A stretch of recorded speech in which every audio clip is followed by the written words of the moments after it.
pestilential boar. Now, what about a flying horse? We all know horses don't have wings, right? Well, more likely than not, this flying horse of Pegasus actually started out as being told a horse that's swift as the wind. From there, swift became a horse that flies on the wind.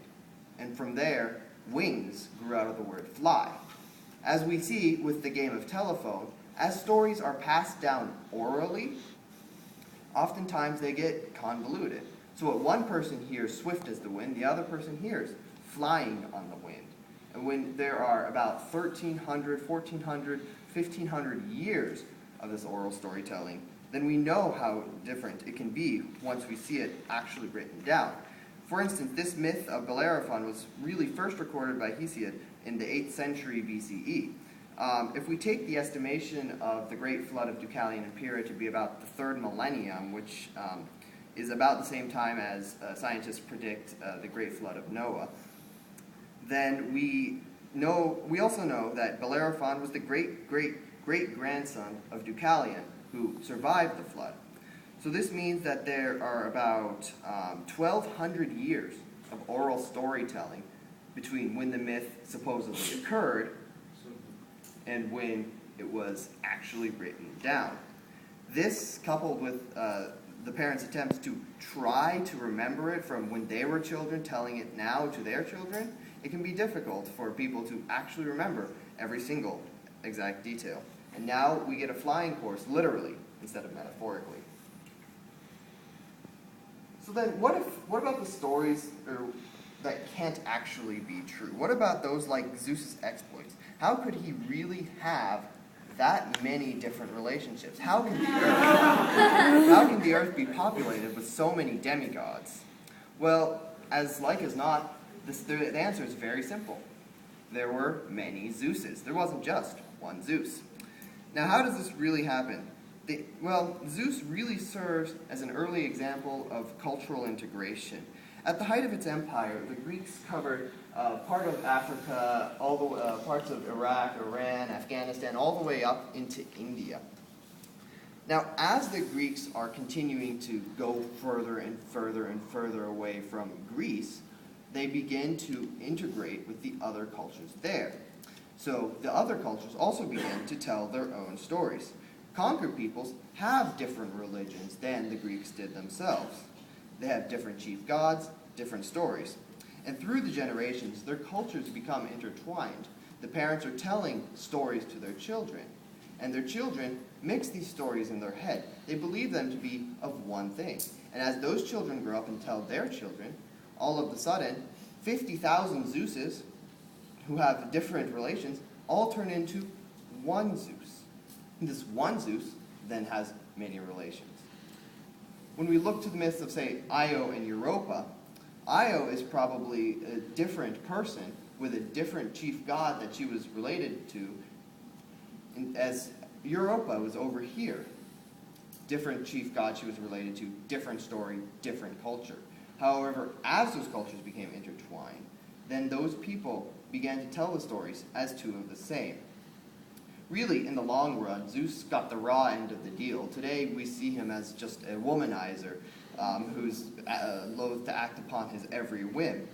In actuality, however, his hundreds of loves were really just the result of these cultures interacting with each other as the empires began to spread. This same principle applies with the Roman Empire. The Roman Empire included the peoples it conquered instead of killing them all. These people, like with the Greeks, decided to continue to pass on their stories. Now, what about people who were supposedly born directly from the gods? What about Aeneas? How can he claim to be the son of Venus? How can so many of these people claim to have been born directly from a god? Well, the concept of human divinity is not unknown to us, even in the present day. I'm not talking about religion now, but rather a concept of divine right of monarchs. Though not really the children of God per se, the divine right of monarchs theory is saying that the only one who stands above the monarch and can judge the monarch is God. So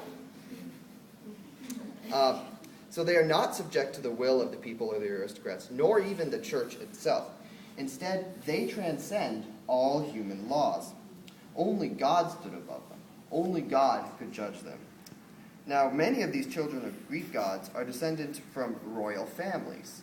Aeneas, Helen, Pollux of House Troy, Theseus of the House of Athens, Agamemnon and Menelaus, also of the same house. Now, what better way to strengthen their despotic hold upon these people than to say they are the children of gods? Who would dare question the rule of the son of Venus? Who would dare say, you're not right to rule us if I am the son of Zeus? No one. Thus, really, what we can think of this is more as a method of these people to gain a stronger hold over their own peoples. Now, the truth behind mythology is further supported by the similarities we see between different regions' mythologies. For instance, with regards to Norse mythology, several aspects are strikingly similar to Greek and Roman.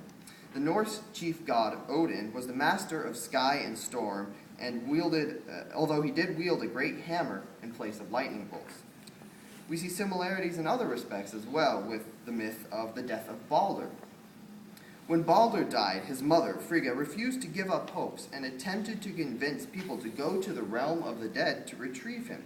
As with Greek mythology, in Norse mythology, the realm of the dead is depicted as a physical place that people can visit, just as Orpheus did, just as Theseus did.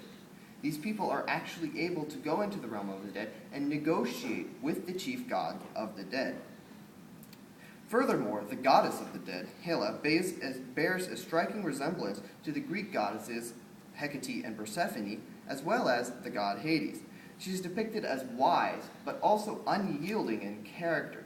She was not going to give up any part of her realm to anyone, even though she does not necessarily enjoy being the goddess of the dead. Now, it is highly likely that the Greeks actually encountered the Norse in many of their travels, though that was not how they really knew the Norse. Several stories in Greek mythology tell of this fabled land of the Hyperboreans. I'm sure you've heard of it. These Hyperboreans literally lived beyond Boreas, the north wind. So when we're thinking Hyperboreans, we're thinking as far north as you can go. In this representation, it is thought that if not in the top of Europe, it's in that tiny little island up there called Thule. Now, this island actually has other implications as well, but for our purposes, we'll consider it somewhat close to the land of the Hyperboreans. Now, if you notice that, that's exactly where Norway, Sweden, and Finland would be today, although much smaller. So it's not likely that the Romans ventured too far inland to Norway, Finland, and Sweden, but it shows that they probably did at least reach them. Further similarities are also seen with Egyptian mythology. Isis is often depicted as a cow and is told to have wandered the earth in search of the body parts of her brother Osiris, similar to the wanderings of Io after she was forced into exile because of Hera. So Io then turned into what we know now as Isis. So the similarities here show that there might be some relationship, but there also might be something that shows that these religions or these mythologies sprung from the same place. Heroes appear in different mythologies and in different forms. However, their stories are really similar in many aspects, and thus are likely to have sprung from one similar person. And then, as the stories become to be told, the names change, the people change, the stories change. And from there, we get a myth.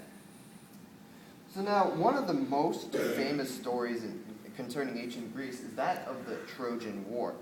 10 years a war was waged at the walls of Troy, the Greeks attempting to retrieve Menelaus' stolen bride, Helen. In addition to being a myth told by Homer, this story perhaps has more truth in it than most.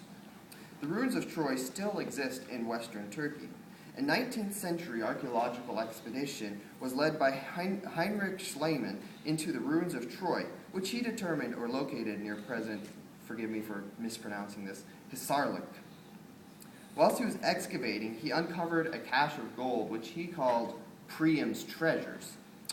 which included a copper shield, a small cache of jewelry, 2 golden goblets, a copper vase, various knife blades, and weapons such as lance heads, axes, and daggers.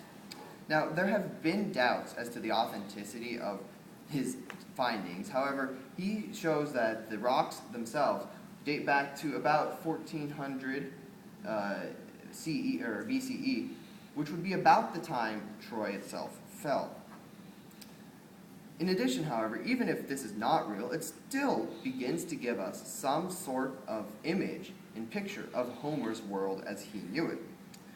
Recently, however, a bigger discovery has been made, the tomb of Odysseus. Now, in 2005, archaeologists dug up what they believed to be the final resting place of Odysseus. For years, the excavators had searched on what is the wrong island. What we know today as Ithaca is just one single island. However, what the Greeks knew as Ithaca was likely a kingdom of over 100 different small islands in the Mediterranean. So Odysseus ruled over all of these islands, not just the one island we know as Ithaca today. That's where most of the excavations have been taking place.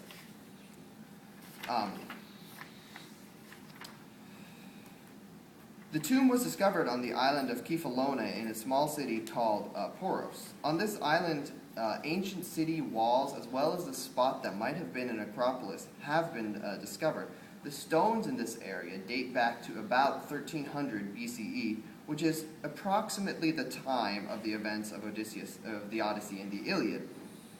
The most telltale sign that this indeed was the tomb of Odysseus, however, is a small golden brooch that they found. This same thing was also described in Book 19 of the Odyssey.